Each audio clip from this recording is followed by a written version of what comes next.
같이 말씀 함께 교독하면서 읽겠습니다. 사도행전 5장 7절에서 11절 말씀. 세 시간쯤 지나 그의 아내가 그 일어난 일을 알지 못하고 들어오니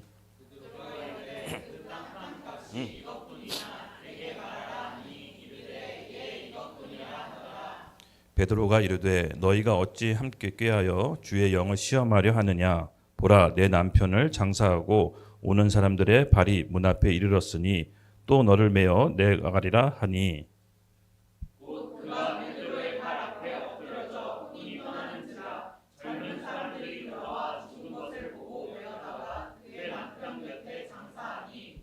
다 같이 읽겠습니다. 온 교회와 이 일을 듣는 사람들이 다 크게 두려워하느니라. 아멘, 아멘. 반갑습니다. 이번 주도 지난주에 이어서 우리가 아나니아와 삽비라의 얘기를 계속 이어가도록 하겠습니다. 예, 오늘 주제는요, 죽지 말았어야 될 여인 삽비라라고 제목을 정해봤습니다. 부제는 의도한 죄, 의도하지 않은 죄. 지난 시간 우리 아나니의 죽음을 통해서 타락한 인간의 속성에 대해서 살펴봤습니다. 네, 아나니의 죽음의 상징성은 바로 타락한 인간의 속성에 대해서 말씀한다고 했습니다. 즉 아나니아에는요, 그 마음속에 허영심이 있었습니다. 공동체에 대해서 여러 가지 헌금과 또 많은 공동체의 전토를 팔아서 헌금했는데 본인의 믿음과 그 이상으로 헌금하려다가 그것이 본인의 죽음을 자초한 것이었죠. 이 허영심의 근본적인 밑바닥에는 낮은 자존감이 있었다고 했습니다. 그 낮은 자존감을 채우기 위해서 우리가 지난 시간에 두 가지를 한번 얘기해 봤습니다. 첫째는 남 밑에서, 다른 사람 밑에서 수하에 들어가서 일해 봐야 된다고 했습니다. 예, 맞습니다. 낮은 자존감은 강한 자존심의 반작용으로 일어나는데요. 어떻게 보면 그 강한 자존심은요, 남 밑에 일해 봐서 훈련을 받아야 그것이 성장하게 됩니다. 맞습니다. 여러분, 저도 제 지난 시간의 일들을 간증을 통해서 말씀드렸듯이 여러분, 훈련 받는 것은 굉장히 중요합니다. 열정만 갖고는 되지 않습니다. 이 열정은 그 사람이 살아가는데 원동력은 되지만 훈련받거나 잘 길들여지지 않으면 그 사람이 성장할 수가 없습니다. 또 마찬가지로 훈련만 갖고는 되지 않습니다. 마음의 열정, 원동력이 필요한데 세상 사람들은 그 열정, 헌신 이렇게 얘기하지만 우리 크리스찬들에게는 성령의 충만함이라고 얘기했습니다. 즉 열정의 원동력은 성령 받아야 되는 것입니다. 그 열정이 훈련과 함께 더 결합되었을 때 선한 영향력을 미치는 것입니다. 그래서 여러분 각자 성령의 충만함을 구해야 된다라고 지난 시간 얘기했습니다. 또 하나, 낮은 자존감이 회복되기 위해선 하나님을 뜨겁게 만나야 된다고 했습니다. 기억하시죠? 예, 예수를 믿으려면 완전히 미쳐야 된다고 했습니다. 여러분, 예수 믿는다라는 것은 결코 쉬운 게 아닙니다. 예수 믿고 예수님의 제자가 된다는 것은 세상 사람들이 봤을 때 이해할 수 없는 겁니다. 그래서 여러분이 신앙생활 하면서 너 약간 예수 믿고 미친 것 같아 이런 얘기를 들어본 적이 없다면 본인의 신앙을 다시 한번 점검해 봐야 됩니다. 예, 예수 믿는다라는 것은요, 예수님께 미쳐야 되는 것입니다. 그래서 우리가 예수님과 함께 동행하고 제자가 된다는 것은 결코 쉬운 일이 아니라고 지난 시간에 말씀드렸습니다. 그리고 타락한 인간의 속성 두 번째가 바로 우리 안에 있는 거짓됨과 속이는 영이라고 했습니다. 이 영의 속성에 대해서 제가 계속해서 이제 말씀드릴 텐데, 영은요, 우리가 허용하고 받아들였기 때문에 우리 안에 역사하는 것입니다. 즉 영은 강제로 오지 않습니다. 그것이 악한 영이든 성령이든 우리가 받아들였기 때문에 그 영이 들어와서 역사하는 것이지 우리가 받아들이지 않았는데 영이 강제로 들어오지는 않습니다. 마찬가지로 예수 그리스도를 믿는 크리스찬들은 하나님의 보호하심이 있습니다. 근데 삽비라의 죽음은요, 본인의 죄 때문에 사단의 역사가 본인 삶을 통치하도록 합법적으로 허용한 것입니다. 그래서 이 죄에 대한 무서움은요, 여러분 잘 알고 계셔야 됩니다. 죄는 그것을 통로로 사단이 내 인생 가운데 훔치고 도둑질하고 죽일 수 있는 합법적인 면허, 라이센스를 허락해 주는 것입니다. 그래서 우리 인생 가운데 여러분 죄에 대한 빌미가 있다면 성령께 늘 통치받고 인도함 받으면서 살아가야 되는 것입니다. 그것을 혼자 할 수 없기 때문에 그리스도의 몸된 공동체가 필요한 것입니다. 아멘. 그래서 지난 시간까지 여기까지 이제 살펴봤습니다. 네. 오늘은 이 삽비라의 죽음에 대해서 함께 나누려고 합니다. 제목 같이 한번 읽어볼까요? 시작. 죽지 말았어야 될 여인 삽비라. 네. 부제노는 의도한 죄, 의도하지 않은 죄. 네, 맞습니다. 예. 삽비라의 죽음은 조금 다릅니다. 이 아나니아와 삽비라는 부부였죠. 근데 똑같이 죄를 졌습니다. 둘이 똑같이 일부를 사도들에게 갖다 줄 일부를 감추고 똑같이 죄를 졌는데 죽기로는 시간차를 두고 죽습니다. 제가 말씀을 읽고 기도하다가 하나님께 뭐 여쭈었습니다. 똑같이 죄를 졌는데 동시에 죽지 않고 주님 왜 시간차를 두고 죽었을까요? 예, 제 물음에 대한 이 기도가 오늘 본문의 설교 주제가 되었습니다. 맞습니다. 똑같이 죽었지만 성격이 좀 다릅니다. 성격이. 부제에 보시면 의도한 죄가 있고 의도하지 않은 죄가 있죠. 어떻게 보면 아나니아 남편은 의도한 죄 때문에 죽었지만 안타깝게도 삽비라는 의도하지 않은 죄 때문에 죽은 걸 수도 있습니다. 그래서 원래는 죽지 말았어야 될 여인 삽비라는 그의 알지 못한 의도하지 않은 죄 때문에 죽은 것입니다. 그래서 오늘 본문을 통해서 우리에게 전달해 주시고자 하는 것은요.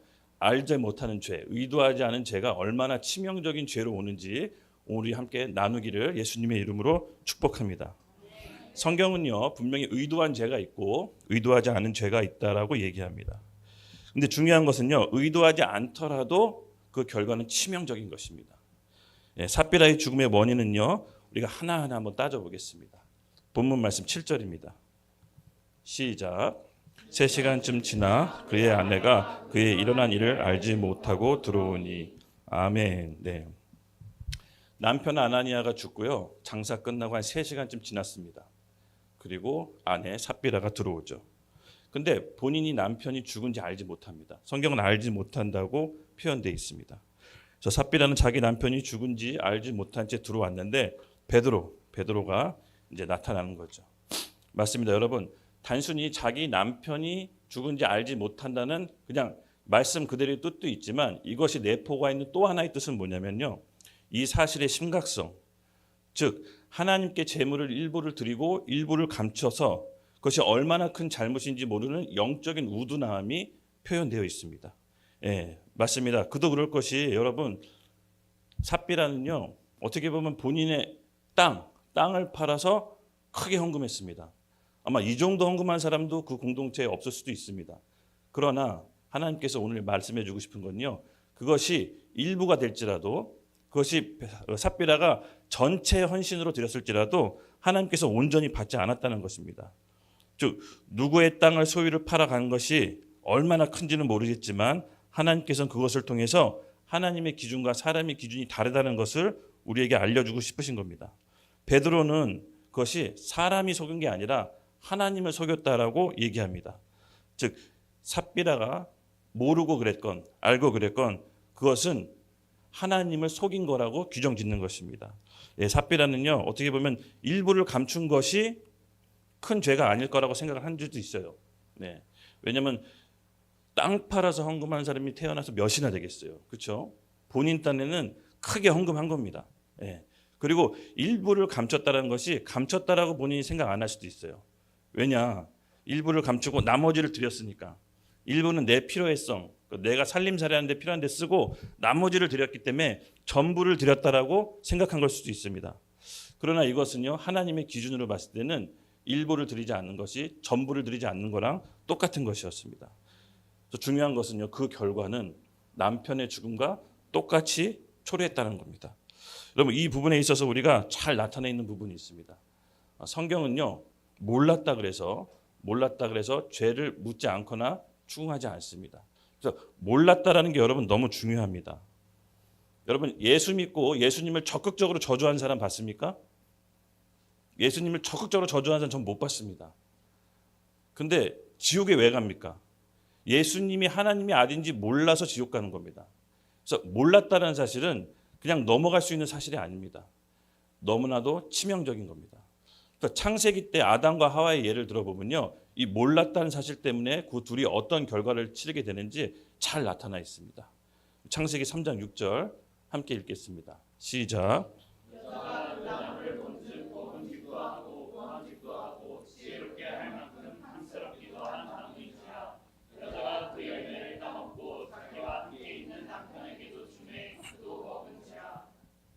아멘. 하와가 하나님이 먹지 말라고 한 선악과 나무의 열매를 먹었습니다. 그렇죠? 바로 옆에서 지켜보고 있던 남편 아담이 있습니다. 이제 그에게도 줬습니다. 선악과를 알게 하는 나무를 열매를 먹으면 2장 17절에 반드시 죽는다고 했습니다. 아담은 알고 있었습니다. 하나님께서 아담에게 직접적으로 말씀하셨거든요. 선악을 알게 하는 나무 먹으면 죽는다. 반드시 죽는다. 2장 17절 함께 읽겠습니다. 시작.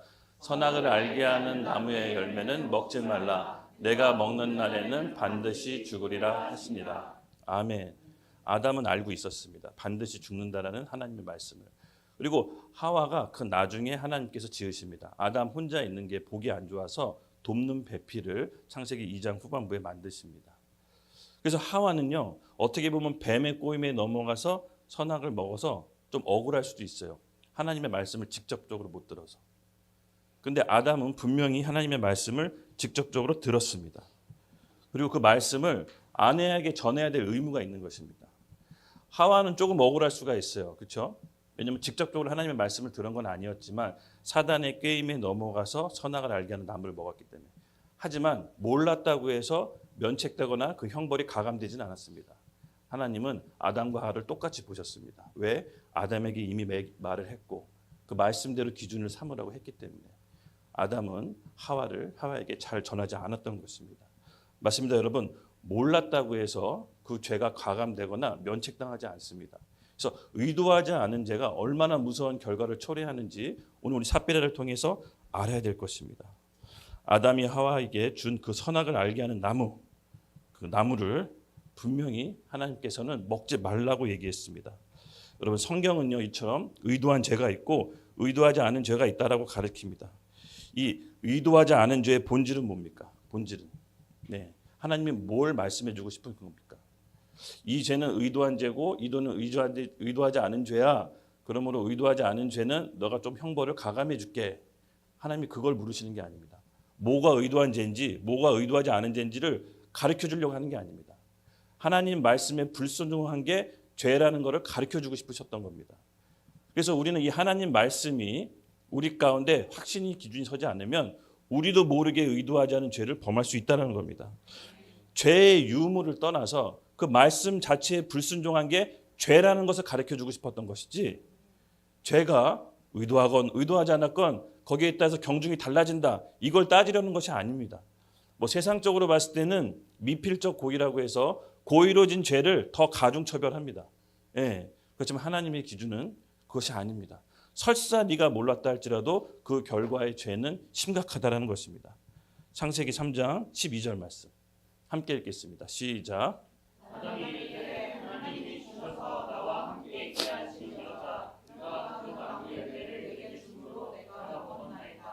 아멘. 이 타락한 죄에 대한 속성이 이제 바로 나오는데요. 하나님께서 아담에게 말씀하십니다. 그 나무 열매 누가 먹으라고 했냐, 추궁하시는 거죠. 그랬더니 아담이 나왔던 반응이 너무나 절묘합니다. 하나님이 만들어 주신 여자가 절 먹게 했습니다. 그게 무슨 말입니까? 내 잘못 아닙니다. 직접적으로 하나님께 표현하지는 않았지만 그 말의 뉘앙스를 보면 이건 내 잘못 아닙니다. 나 혼자서라도 잘 살고 행복했는데 하나님이 나 혼자 있는 게 불편하다고 해서 여자 만들어 주시지 않았습니까? 그 여자가 제게 준 것입니다라고 하나님께 돌려까는 겁니다. 이게 무슨 뜻입니까? 하나님이 잘못했다는 뜻입니다.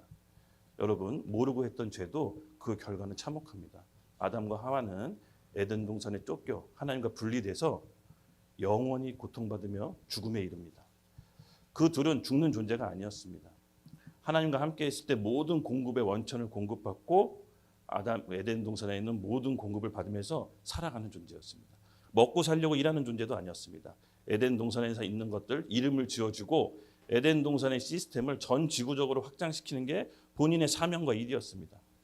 그렇지만 이게 하나님께 대하는 태도, 이 태도가 결국은 본인의 운명을 갈랐습니다. 사실은 여러분요, 하나님이 우리 연약함을 압니다. 우리 죄 짓는 것도 알아요. 근데 중요한 건 뭐냐면 그 죄 지은 것보다 그 다음 태도가 중요합니다. 그래서 우리 아담과 하와는 어떻게 됐죠, 여러분? 쫓겨났습니다. 그리고 왕 같은 이 땅의 대리통치자가 먹고 사는 존재로 거지처럼 전락했습니다. 창세기 3장 19절 함께 읽겠습니다. 시작. 내가 그로 변할 때까지 얼굴에 땀을 흘려야 먹을 것을 먹으리니 내가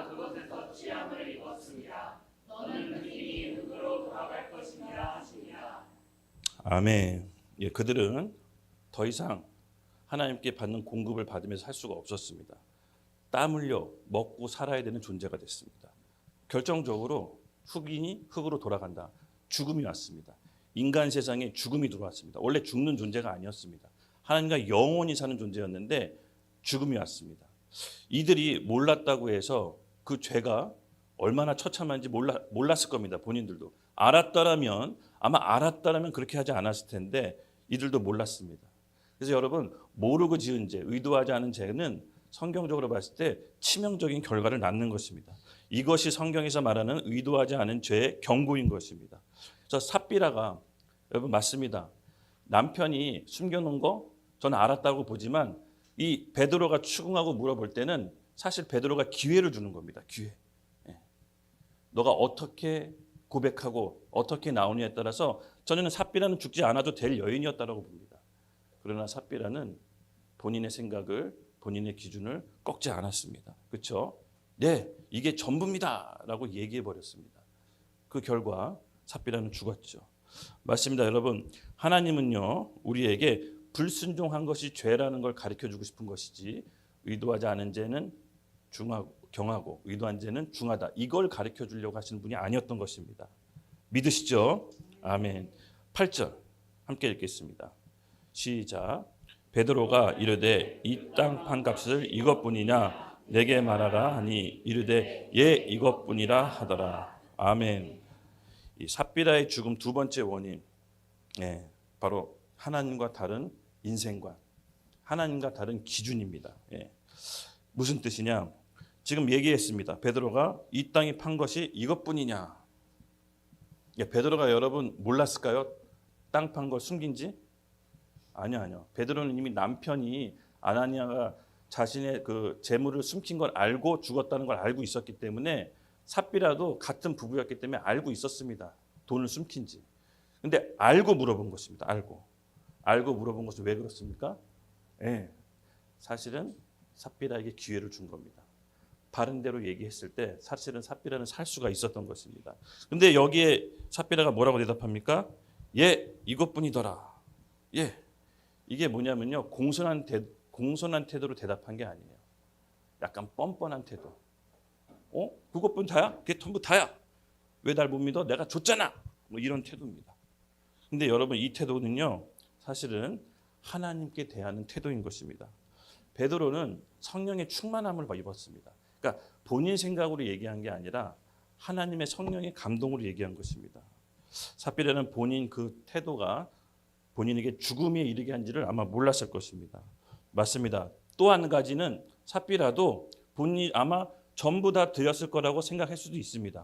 아까도 얘기했지만 일부를 숨긴 거지 엄청난 돈을 헌금했기 때문에 이 정도는 내가 생활비를 쓰고 이 정도 다 드렸으니 이건 전부 다 드린 거라고 생각한 걸 수도 있습니다. 저는 이 후자 부분도 맞다라고 봅니다.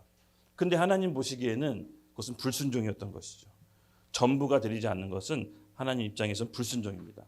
그래서 이처럼 하나님의 기준과 우리 인간의 기준이 다릅니다. 그래서 마지막 때는요, 하나님의 기준과 우리 인간의 기준이 다른 것에 대해서 예수님이 경고하십니다. 여러분, 직장 생활을 누가 잘합니까? 사장의 의도를 알고 사장의 의도대로 하는 게 직장 생활 잘하는 겁니다. 누가 군 생활 잘합니까? 군대 사령관 의도를 알고 그 사령관 의도대로 하면 칭찬받습니다. 계급 올라갑니다. 맞습니다. 하나님이 이 세상을 창조하고 디자인했기 때문에 하나님이 이 세상을 어떻게 다스리는지 알아야 그 기준대로 맞춰 사는 것이 우리 피조물의 몫입니다. 그렇죠? 그래서 예수님께서는요, 이 사복음서, 특별히 이제 마태복음에 천국은 마치, 천국은 이러하다라고 표현된 부분이 있습니다. 그 부분을 주목해서 보면 마지막 때 내가 어떻게 믿는 자들을 결산할지의 기준을 제시한 겁니다. 그래서 예수님 말씀할 때 천국은 마치, 여러분 이게 하나님 나라의 통치 원리인 것입니다. 천국은 막연히 기쁘고 행복하고 좋은 게 아니라 예수님께서 다스리는 통치 원리가 있다는 것을 우리에게 알려주시는 겁니다. 그래서 천국은 마치, 천국은 이러하다, 이걸 주목해서 보셔야 됩니다. 왜냐하면 마지막 때는 마지막 때에 맞게 신앙생활을 해야 됩니다. 평상시에는 우리가 자유롭고 행복하게 찬양할 수 있습니다. 예배 드릴 수 있습니다. 근데 여러분, 마지막 때는요, 성경을 볼 수 없을 때가 올 수도 있습니다. 그때 우리가 어떻게 버티겠습니까? 예, 우리가 알고 있는 성경 말씀, 그 텍스트로 우리가 살아가야 될 때가 옵니다. 그래서 성경 말씀을 최대한 평온할 때 여러분 많이 여러분 안에 저장해 두셔야 됩니다. 성경이 볼 수 없을 때가 오면요, 여러분 말씀으로 살아가야 되는데 어떻게 살아갈 겁니까? 그렇죠? 그래서 우리가 교회에서 하는 훈련이 바로 그것입니다. 기도, 말씀, 예배, 이 기초가 탄탄히 서야 성령께 인도받을 수 있는 것입니다. 마지막 때는요, 이 성경을 볼 수가 없습니다. 예, 우리 안에 있는 하나님의 말씀 텍스트가 있어야 그 말씀대로 인도받고 살 수가 있는 것입니다. 그래서 예수님께서 천국에 비유한다는 것은요, 마지막 때 우리가 어떤 삶의 기준으로 살아가야 되는지 잘 보여줍니다. 이 마태복음 20장 포도원의 품삯의 일꾼의 비유를 보면요, 너무 재밌습니다. 주인의 기준과 품꾼, 일꾼들의 기준이 너무 달라서 상충합니다. 예, 함께 읽어보겠습니다. 시작.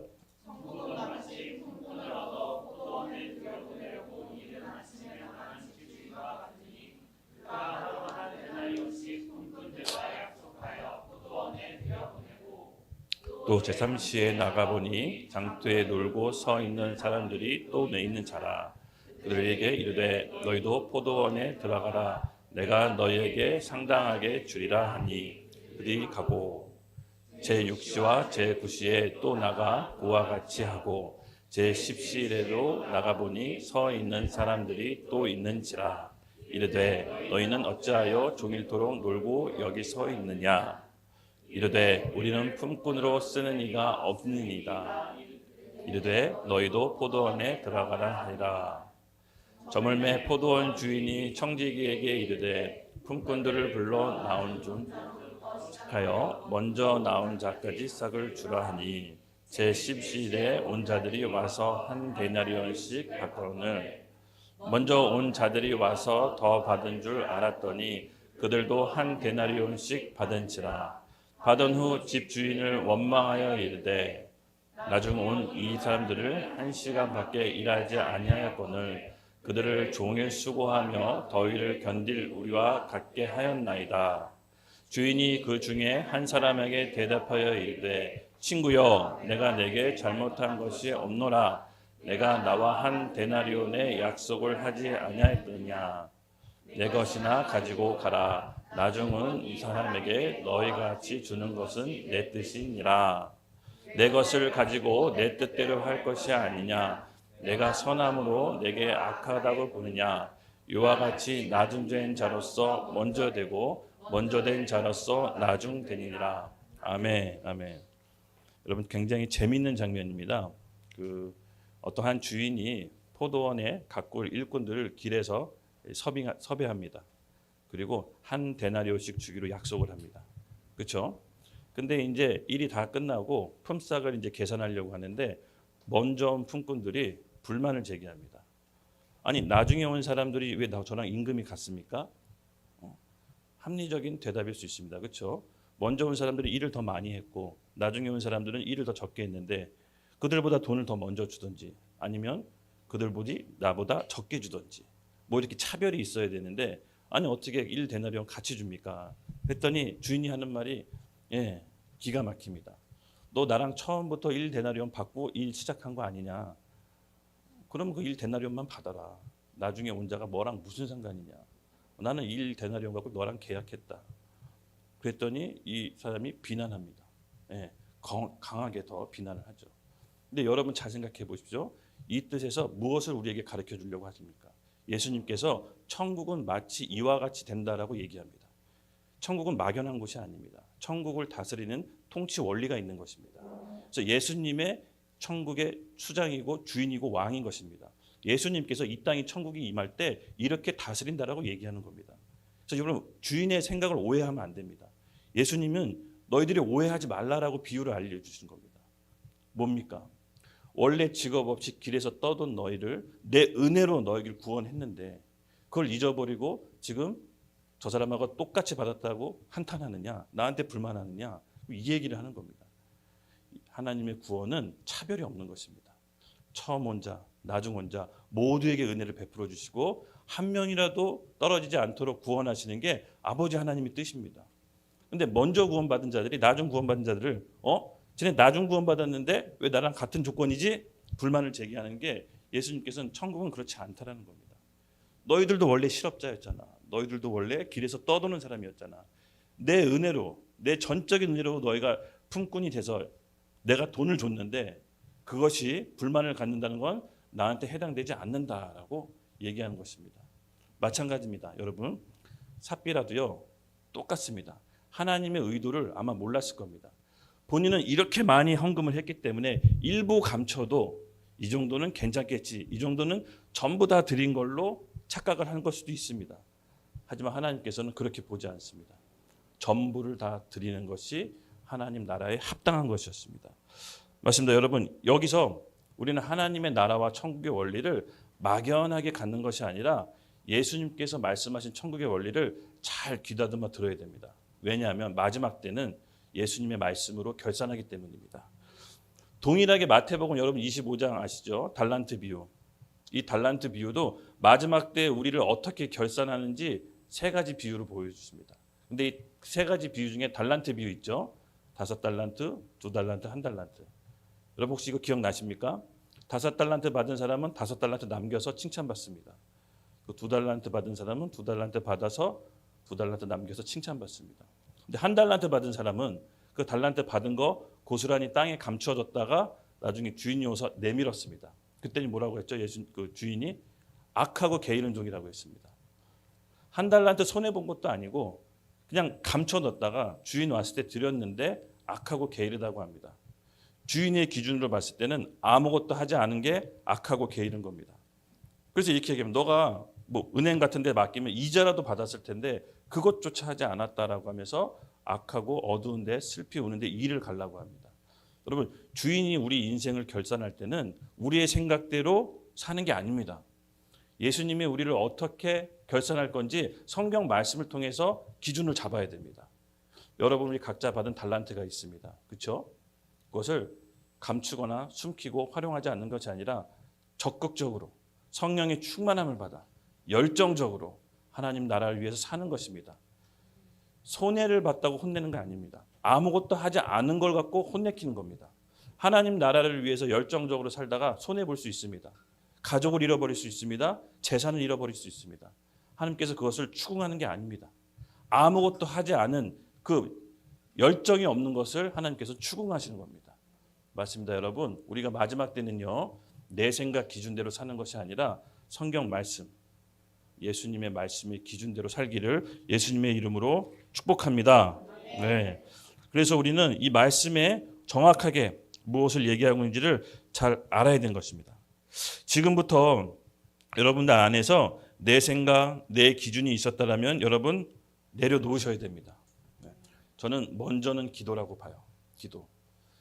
제가 이렇게 신앙생활 하면서 여러 가지 지난 삶을 살다 보면 놓치고 있는 부분이 있었어요. 아, 이때 내가 복을 받았어야 되는데 아, 이거 놓쳤다. 이런 부분들이 있거든요. 저는 이제 그런 걸 노트에다 좀 적는 습관이 있었어요. 그래서 제 안에 그런 수많은 것들을 반복하면서 내렸던 결론이 뭐냐면은 말씀이 나한테 왔을 때 그것을 있는 그대로 생각하지 않고 한번 순종해 보자. 그런 훈련을 개인적으로 했었거든요. 그리고 그 순종했을 때 어떤 결과가 일어나는지 노트에다 적었어요. 그냥 단순하게 말씀을 임했을 때 그 순종에서 어떤 결과가 일어나는지 노트에다 적어놓은 게 몇 권 돼요. 사실은 그 책이 저의 설교의 주제 소재예요. 제가 그렇게 말씀을 대하고 말씀에 대해서 순종했을 때 놀라운 일을 하나님께서 하셨거든요. 왜냐하면 저는 말씀, 이게 성경 말씀이 믿어지는 게 저한테는 굉장히 기적이었습니다. 저는 성경 말씀을 믿기 원했지만 도저히 믿어지지 않아서 너무 힘들었거든요. 근데 성경 말씀이 너무 믿고 싶은데 믿어지지 않으니까 교회에 저 성경 가르쳐주는 셀 형하고 굉장히 많이 싸웠습니다. 근데 사실은 제 안에 믿고 싶은 마음이 컸어요. 근데 안 믿어지니까 너무 괴로운 거예요. 어떻게 태초에 하나님이 천지를 창조했는데 그걸 말씀으로 창조했다. 그게 안 믿어지니까 괴로운 거예요. 바벨탑을 하늘 높이 쌓았는데 하나님께서 그걸 보시고 흩틀고 언어를 흩었다. 이게 안 믿어지는 거예요. 믿고 싶은데 안 믿어져서 너무 괴로운 거예요. 그래서 막 교회 형하고 막 싸웠어요. 이게 신화지 진짜 믿는 건 아니잖아요. 그랬더니 이거 진짜 믿어 이러더라고요. 제가 너무 답답해서 기도를 했어요. 하나님, 정말 믿고 싶은데 이거 안 믿어집니다.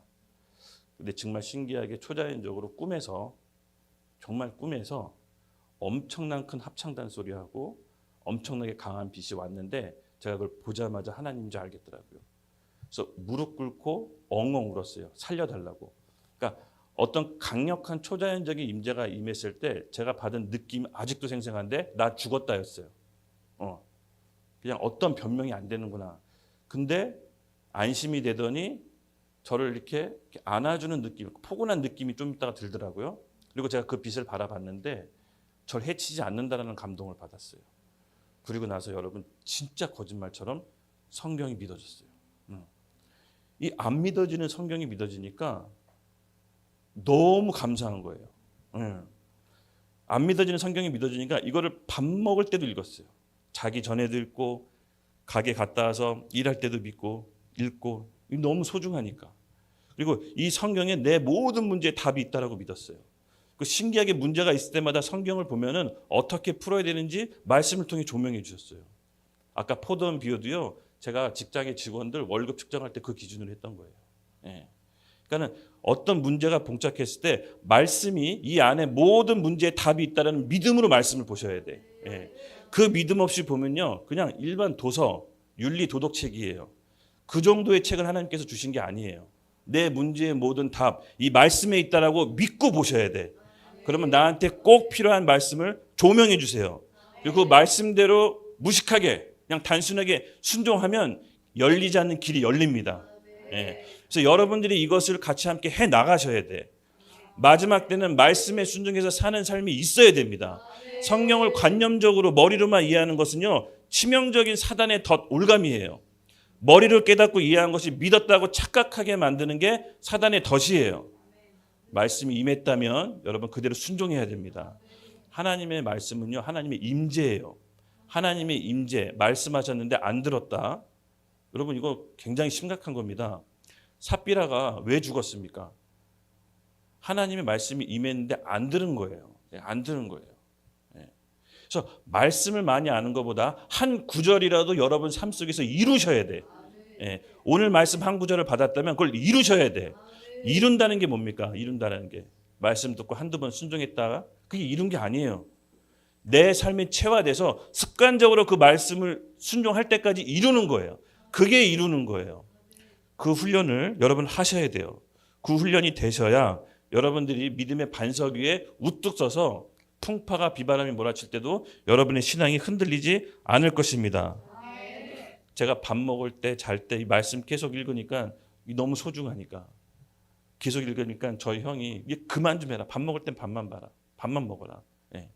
저를 전도하려고 그렇게 했었는데 완전히 역전돼가지고 미친 사람처럼 말씀 보고 자고 일어나면 또 말씀 보고 이 안에 답이 있어? 계속 보고 재판할 때도 뭐 할 때도 왜냐하면 너무 소중하니까.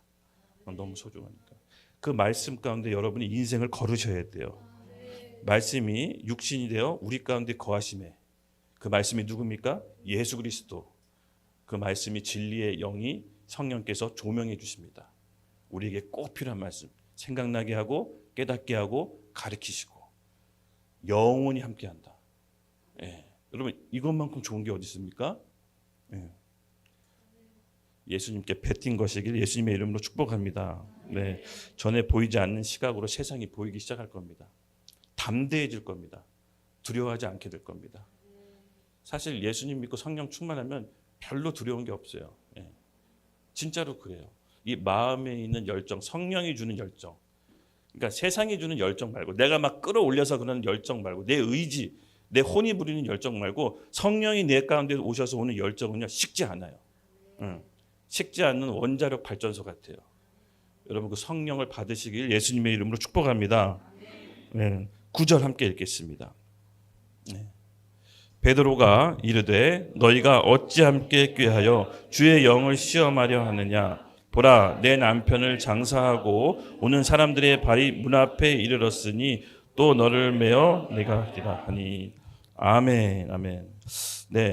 이 삽비라의 죽음에 대한 원인 세 번째인데요. 아까도 살짝 언급했듯이 태도입니다. 태도. 태도. 베드로가 이르기에 너가 어찌하여 함께 꾀하여 함께 껴야 한다는 건 남편하고 껴야 돈을 숨겼냐 이 얘기죠. 주의 영을 시험하려 하느냐. 예. 뭐냐면 하나님을 시험하려 하는 겁니다. 하나님 시험. 내가 이렇게 해도 이번에는 넘어갈 수 있지 않을까? 에이, 이게 무슨 큰 잘못인가? 나만큼 헌금한 사람이 어디 있어? 그래도 나만큼 이렇게 한 사람이 어디 있어? 이게 뭡니까? 시험한 겁니다. 주의 영을 시험한 겁니다. 그 태도, 아까도 얘기했지만 그 태도가 삽비라의 운명을 결정합니다. 여러분, 이것에 대한 심각성이 있어야 됩니다. 아까도 얘기했지만 이 삽비라는요, 내가 다 줬습니다. 이 말하는 태가 공손한 게 아니었어요. 말씀 찾아보면 아주 그냥 뉘앙스, 행동, 얼굴 색 이게 보면 알아요. 아, 쟤 지금 큰일을 저질렀다 지금. 베드로가 어쩌면 그 얘기를 하면서도 기도했을 거예요. 제발 삽비라가 바르게 대답하길.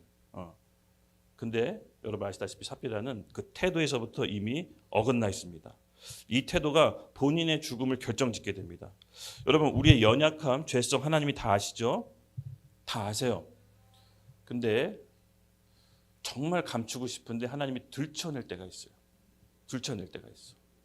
죄와 연약함 누구에도 보여주고 싶지 않은데 하나님이 딱 들춰낼 때가 있어요. 근데 여러분 하나님이 이거 왜 들춰내는지 아십니까? 제 경험이에요. 경험. 우리 비전을 확장시키려고 사실은 들춰내는 거예요. 계속 그 가운데 머물러 있으면 나아가지 못하기 때문에 들춰내는 거예요. 사실 우리 안에 있는 죄성과 연약함이 들춰졌다. 하나님이 비전을 확장시킬 거라는 감동이 있으셔야 돼. 그래서 그것을 피하지 마시고 기도하세요. 기도. 사실은 주님 저 변하고 싶습니다. 주님 하나님께 온전히 헌신하고 싶습니다. 이 기도 드리잖아요.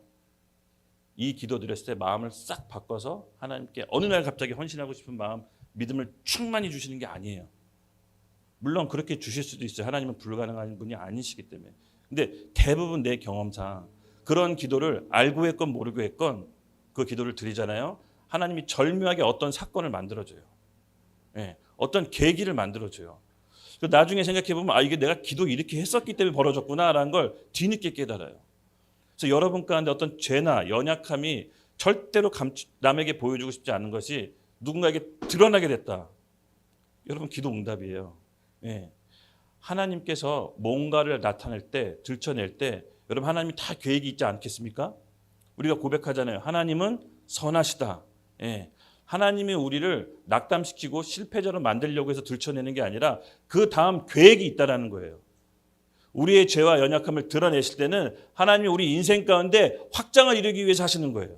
여러분 그 믿음이 있으셔야 돼요. 그 계기가 있어야 우리가 하나님께 나아갈 수가 있는 거예요. 내 인생이 하나님의 인생 가운데 들어갈 수가 있는 거예요. 그래서 내 죄나 연약함을 꾹꾹 감추고 있으면요. 여러분 시간이 지나도 항상 제자리예요. 1년 후 제자리, 2년 후 제자리, 3년 후 제자리. 하나님은요. 되게 집요하셔서 그의 사랑하는 자녀가 해결받을 때까지 똑같은 문제를 반복해서 일으키셔요. 내 안에 어떤 문제가 똑같이 반복돼서 일어나고 내가 넘지 못한 게 있다. 그러면 여러분 기도하셔야 돼. 올해는 주님 넘게 해주세요. 올해는 주님 순종하게 해주세요. 그리고 여러분 정말 신기하게 여러분에게 새로운 권위를 주십니다. 우리가 죽어야 될 곳은 육신이 아니라 십자가입니다. 십자가에서 내 자아가 죽어야 우리는 하나님께서 우리를 쓰실 수 있습니다. 삽비라는요. 육신이 죽어야 될 몸이 아니야. 바로 그 자아가 십자가 앞에서 죽었어야 됐습니다. 그래서 우리가 오늘 이 결단을 한번 합시다. 여러분. 삽비라는요. 베드로가 사실은 기회를 주신 거예요. 베드로가 기회를 준 거예요. 너가 온전한 태도, 하나님 앞에서 바른 태도를 보였을 때 저는 삽비라는 초대교회 지도자가 될 수 있었다고 봐요. 요 틈을 넘었더라면 초대교회 영적 지도자가 될 수 있었는데 그의 태도는 올바르게 갖지 못했어요. 그리고 결국 그의 계획은 여기서 끝나게 됩니다. 여러분 우리도요. 하나님께서 우리 비전을 확장시킬 때 결정적인 인생의 골목 앞에서 하나님이 이 테스트를 하세요. 하나님 쓰시기 전에 이 테스트를 하세요. 우리 죄나 연약함이 하나님이 뭐 어떤 계기로든지 들춰냈을 때 이것을 하나님 앞에 드립시다. 주님, 제가 죽어야 될 곳은 십자가입니다. 십자가 앞에 주님께 나아갑니다. 주님 저를 새롭게 고쳐 주시옵소서. 이 태도가 여러분 하나님이 여러분을 비전을 확장시켜 주실 걸로 예수님의 이름으로 축복합니다. 그리고 10절. 네. 곧 그가 베드로의 발 앞에 엎드려져서 혼이 떠나가는지라 젊은 사람들이 들어와 죽는 것을 보고 메어다가 그의 남편 곁에 장사하느니라. 네, 아멘. 좀 10절에서는 마음이 좀 안타깝습니다. 네, 사실 이렇게까지 죽지 않아도 되는 여자였는데 결국은 본인의 태도를 바꾸지 않습니다. 네, 결국 삽비라는 낭편을 따라 장사 지내고 맙니다. 여러분, 우리가 삽비라를 통해서 우리가 무엇을 놓고 죽어야 되는지 오늘 말씀을 통해 정리합시다. 우리가 진짜 죽어야 될 것은 뭡니까? 내 기준, 내 감정, 내 생각, 내 기분, 내 의지가 십자가 앞에 온전히 죽을 때 사실은 사는 것입니다. 그래서 여러분, 십자가의 원수 되는 것이 뭡니까? 내 오름, 내 생각을 굽히지 않는 것입니다. 여러분, 왜 싸웁니까? 부부가 왜 싸웁니까? 다른 사람하고 왜 싸웁니까? 내가 오르니까. 내가 오르니까 싸우는 겁니다. 내가 먼저 죽을 때 사실은 우리가 승리의 길입니다. 여러분, 이 싸움을 우리가 평온한 때, 이 교회 시대 때 해야 되는 것입니다. 결국 이 십자가 안에서 죽지 못하면 우리 육신이 죽게 됩니다. 이 성경의 단순하고도 자명한 원리를 우리가 함께 해 나가는 것입니다. 여러분, 오늘 한 사람 한 사람에게 하나님 말씀이 임했다면 그 말씀 앞에 순종하는 것을 해보십시오. 먼저는 기도입니다. 주님, 제게 말씀해 주시면 제가 그 말씀을 이룰 수 있도록 성령의 충만함을 더하여 주시옵소서. 그럴 때 여러분들을 새로운 차원으로 하나님께서 이끄실 것입니다. 말씀을 단순히 듣고 깨닫는 것이 아니라 순종해야 됩니다. 제가 또 하나 느낀 거는요, 말씀을 듣고 임했고 그 말씀에 대해서 의도적으로 순종하지 않았던 적이 얼마나 많았겠습니까? 그렇죠? 하나님 뜻인지 알지만 우리가 다 순종 못 하잖아요. 근데 이 순종 안 하면 이것을 빌미로 사단이 틈탄다는 거 알았어요. 말씀을 받았는데 순종 안 하면 사단이 틈을 타요. 어떻게 틈타는 줄 아세요? 다른 사람을 정죄하고 판단해요. 첫 번째, 내가 말씀을 듣고 깨달았기 때문에 자기가 믿었다라고 생각하는 게 사단이 틈이 타요. 그래서 자기 말씀과 기준으로 다른 사람을 정죄하고 판단합니다. 첫 번째는 이런 모습으로 나와요. 그것이 뭐냐면요, 순종하지 않아서 나오는 반응이에요. 이 말씀은요, 다른 사람이 어떤 행동이나 연약함을 보고 그 거울을 통해 자기 자신을 보라고 했지 그걸 판단하고 정죄하라고 말씀 주신 게 아닙니다. 그 자는 사람을 정죄하고 판단한다. 그냥 말씀을 이해하고 깨닫는 거예요. 진짜로 말씀을 이루면요, 판단할 수가 없어요. 정죄할 수가 없어. 내 모습이기 때문에. 그게 안 되는 거예요. 제가 이제 말씀으로 이렇게 가다가 여러분, 하나님께서는요, 이 어린아이한테는요, 항상 이렇게 좋은 먹은 것을 주시잖아요. 저도 이제 애를 키워 보니까 애한테는 좋은 거 주잖아요. 근데 애가 성장함에 따라서 좀 단단한 음식도 주잖아요. 그렇죠? 말씀에도 그게 나와 있잖아요. 그러니까 어릴 적에는 저도 똑같았어요. 영적으로, 그러니까 제가 어릴 적에는 뭐 부모님이 고생하시는지 몰랐어요. 그래서 부모님이 용돈 주고 어머니 계시지만 저는 어머님이 이렇게 힘들게 돈 버는지 몰랐어요.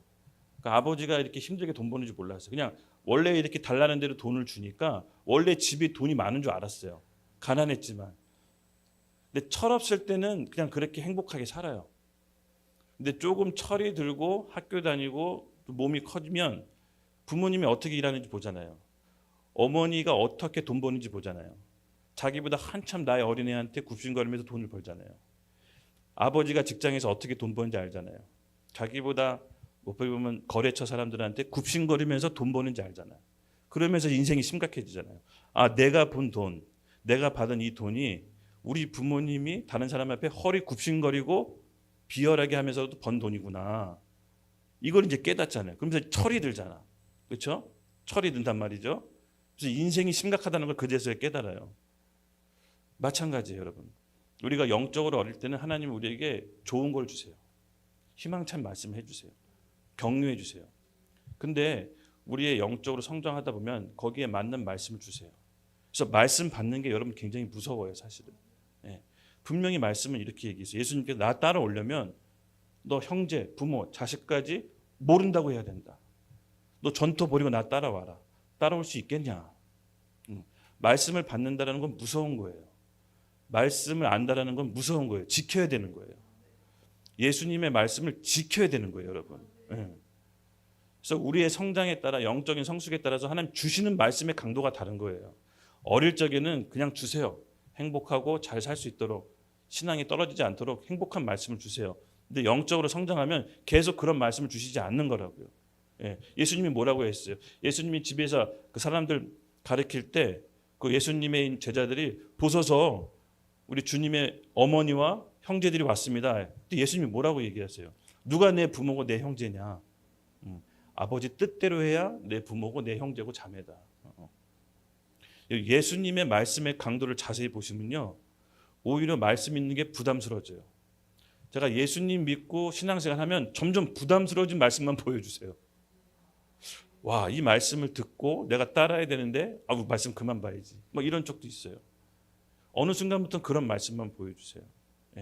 여러분, 예수님의 말씀, 하나님의 말씀을 받는다는 건 쉬운 게 아닙니다.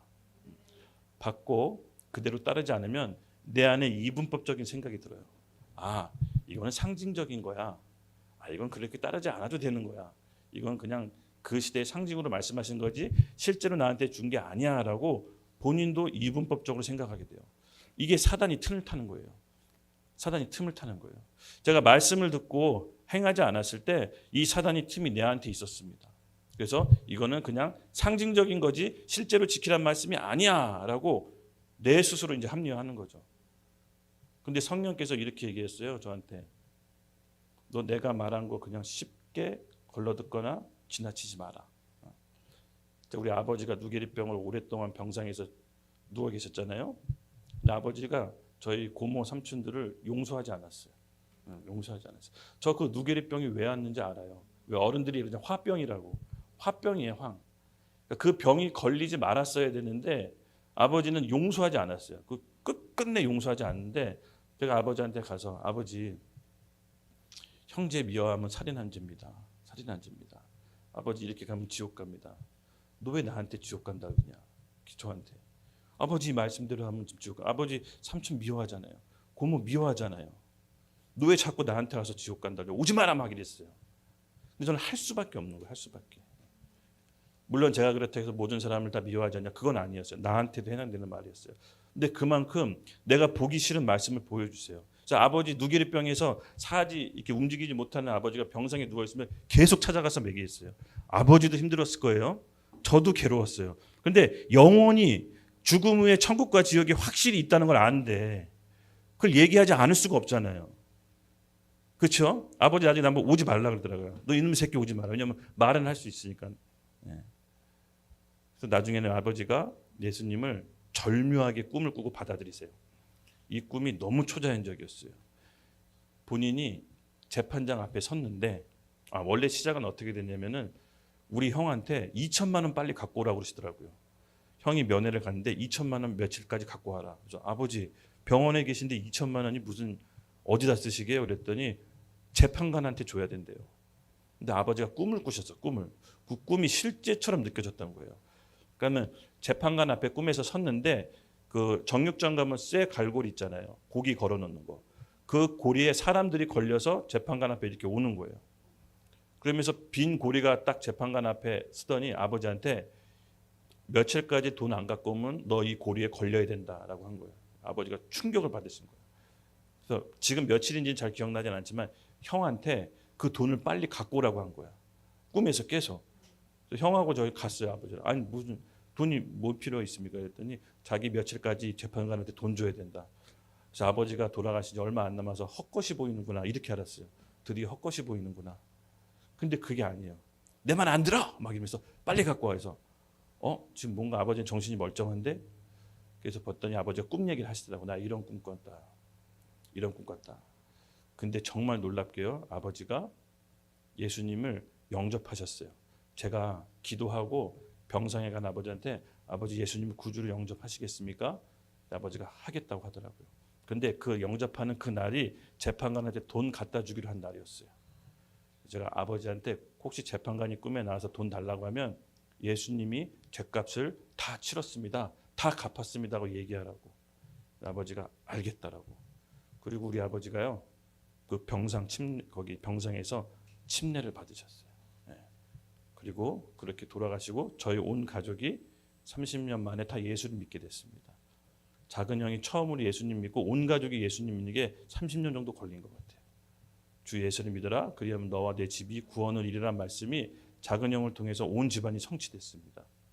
여러분, 이처럼 말씀 한 구절을 이루는 것은 굉장히 힘든 것입니다. 근데 그걸 이루려고 애쓰는 사람에게는 하나님께서 성령으로 역사하셔서 도와주십니다. 그래서 우리가 말씀을 대할 때 나의 모든 삶의 문제에 이 말씀에 답이 있다라는 마음으로 성경을 보시기 바랍니다. 하나님께서 조명해 주실 거고 역사해 주실 것입니다. 말씀 한 구절을 순종할 때 벌어지는 엄청난 축복이 여러분들에게 동일하게 있기를 예수님의 이름으로 축복합니다. 아멘. 맞습니다, 여러분. 우리가 말씀을 아는 것이 중요한 게 아니라 단 한 구절이라도 이루기를 예수님의 이름 축복합니다. 11절 온 교회와 이 일을 듣는 사람들이 다 크게 두려워하느니라. 아멘, 아멘. 성령의 역사, 하나님의 역사는요, 세상 사람들을 두려워하게 합니다. 저는 하나님을 믿다면 인간의 모습은 첫 번째 두려워하고 경외함에 있다고 봅니다. 베드로도 그랬고 다른 모든 바울도 그랬고 하나님을 두려워한다. 여러분, 하나님은요 두려워하는 존재입니다. 그 경외함 위에 사랑이 있는 거예요. 십자가 보이시죠? 십자가가 뭘 나타냅니까? 공의와 사랑. 우리를 본인이 주기까지, 본인의 아들을, 독생자를 내어주기까지 사랑하세요. 근데 그것을 거부하면 내가 받아야 될 십자가 처형이 바로 저것인 거예요. 그래서 십자가는 공의 위에 사랑인 것이에요. 사랑은 대가 지불 없는 사랑은 인간적인 사랑이에요. 예수님께서 우리에게 지불하신 사랑은 뭐냐면요, 본인의 생명을 내어준 사랑이에요. 그래서 이 사랑을 아는 사람은 나도 예수님께 올인하고 예수님도 나한테 올인하는, 서로 올인하는 사이가 되는 거예요. 그래서 예수님을 믿는다는 것은 여러분 간단한 문제가 아닙니다. 성령께 도와주셔야 됩니다. 성령께서 도와달라고 기도하셔야 됩니다. 우리 같이 기도하겠습니다. 일어나서 오늘 이 시간 주님, 우리 안에 성령이 임하셔서 통치하여 주시옵소서. 정말 삽비라처럼 그런 헛된 죽음이 아니라 우리 자아가 십자가 앞에 온전히 죽어 우리에게 부활의 새 생명이 임하도록 주여 우리를 이끌어 주시옵소서. 특별히 우리 여기 계신 하나교회 모든 성도분들에게 성령의 충만함이 임하게 하여 주시옵소서. 성령의 충만함이 임하게 하여 주시옵소서. 그 성령의 충만함을 받고 이 세상을 사랑할 수 있도록 능히 이 세상이 감당하지 못하는 믿음을 허락하여 주시옵소서. 우리 같이 주여 외치고 기도하겠습니다. 아버지 감사합니다. 우리 이곳에 나온 모든 하나교회 심령들 가운데 오늘 약속의 성령을 허락하여 주시옵소서. 약속의 성령, 그 성령의 충만함을 우리 모든 삶 가운데 임하게 하여 주시옵소서. 믿음이 없이는 하나님을 기쁘게 할 수 없다고 했습니다. 지금 이들에게 세상을 능히 감당할 수 없는, 세상이 감당할 수 없는 믿음을 부어 주시옵소서. 마지막 때 쓰임받는 성도 한 사람 한 사람 되길 예수님의 이름으로 축복하며 간절히 기도드립니다. 아멘.